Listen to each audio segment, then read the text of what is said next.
bienvenue dans ce nouvel épisode des Blabla de Sandra. Si tu apprécies ce contenu, pense à t'abonner, à liker et à partager. Je t'invite à découvrir mon dernier bébé de papier paru à ce jour en auto-édition, L'amour minimaliste, une romance qui parle de deuil, de résilience et de renaissance à travers un nouvel amour avec tendresse, humour, passion et sensualité. Fin de la page promo. L'auto-édition, est-ce que c'est un truc de riche? C'est une vraie question. Peut-être que tu te l'es déjà posée, peut-être même que ça t'a freiné, parce que l'on entend souvent dire que publier un livre, ça coûte cher, très cher. Et dans un sens, ce n'est pas totalement faux. Pour réussir en auto-édition, il est mieux de s'y préparer. Suivre des formations sur l'écriture créative, sur le marketing du livre, éventuellement même prendre un coach. Déjà là, tu vois apparaître un premier investissement. Se former, apprendre, éviter les erreurs, ça a un coût. Mais c'est aussi un gain de temps énorme. Ensuite, une fois le livre écrit, il faut le faire corriger par un ou plusieurs correcteurs. C'est une garantie de qualité du texte. Et ça, c'est difficilement contournable si tu veux être pris au sérieux. Un texte avec des fautes, des incohérences, ça casse immédiatement la crédibilité, même si ton histoire est excellente. Et puis, il y a la couverture. Faire la couverture par un graphiste permet d'avoir une belle vitrine. Et là encore, c'est stratégique. Ton livre est en concurrence avec des centaines d'autres. La couverture, c'est la première chose que le lecteur voit. C'est elle qui donne envie de cliquer ou de passer au suivant. Mais évidemment, correcteur et graphiste nécessitent un budget conséquent selon le degré d'expertise souhaité. Et ce n'est pas fini.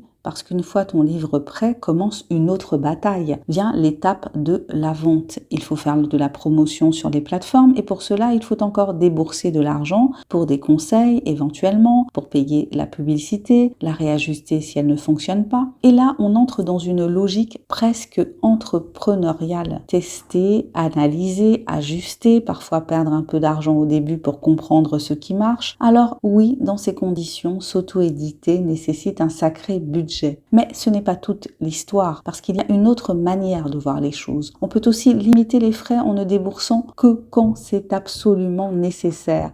Et là, tout change. Tu peux apprendre par toi-même, tester gratuitement, faire des erreurs, progresser, prendre plus de temps, mais dépenser moins. On accepte alors d'être une femme ou un homme orchestre. Auteur, correcteur amateur, graphiste débutant, marketeur improvisé. Ce n'est pas toujours confortable, ce n'est pas toujours rapide, mais c'est possible. Et aujourd'hui, pour certaines tâches, l'IA peut être d'une grande utilité en auto-édition. Elle peut t'aider à structurer ton texte, repérer certaines erreurs, générer des idées de couverture, t'accompagner dans ta stratégie marketing. Ce n'est pas parfait, cela ne remplace pas un expert, mais ça peut clairement réduire les coûts. Alors, est-ce que l'auto-édition est un truc de riche? La réponse est, ça dépend de la manière dont tu veux jouer le jeu. Si tu veux aller vite, déléguer, professionnaliser immédiatement, oui, il faut investir. Si tu es prêt à apprendre, tester, bricoler, alors non, ce n'est pas réservé aux riches. C'est surtout une question de stratégie, de patience et de choix. Et il y a peut-être aussi une question simple à te poser. Est-ce que je veux payer avec de l'argent ou avec du temps?